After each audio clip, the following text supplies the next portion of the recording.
निर्वाचन प्रचार बेले आखिरे आघात लागिबारु କରିବାକୁ पड़िला जरूरी अस्त्रोपचार नचेत सबुदिन लागे दृष्टिशक्ति हराइबार आशंका थिला। सोशल मीडिया एक्स रे एक वीडियो वार्ता जरिए एही सूचना दैछन्ती बीजेपी राष्ट्रीय उपाध्यक्ष तथा बीजेपी केन्द्रापड़ा लोकसभा प्रार्थी बैजयंत पंडा।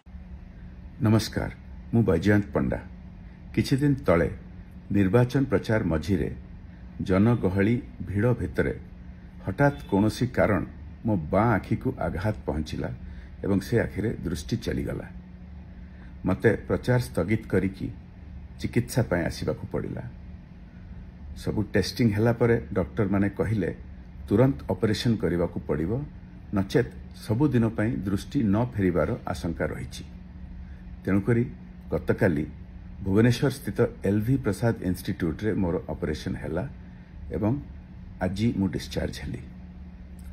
डॉक्टर मानक निर्देश अनुसार आउ किछि दिन प्रचार स्थगित रहिबो एवं ता परे मध्य मो प्रचार रे किछि कटकणा रहिबो।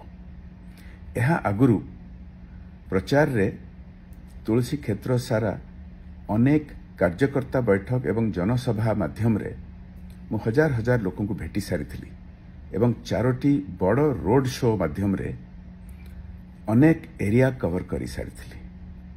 किंतु आउ बहुत जगह को जीवार अच्छी, आउ बहुत लोगों को भेटिबार अच्छी। मोर प्रार्थना प्रभु बलदेव जी को मते आशीर्वाद करंतु कि आगामी दिन मानकरे जेते दूर संभव मु प्रचार करि परिबी एवं तुलसी क्षेत्र सारा बुलिकी लोगों को भेटी पारिबी।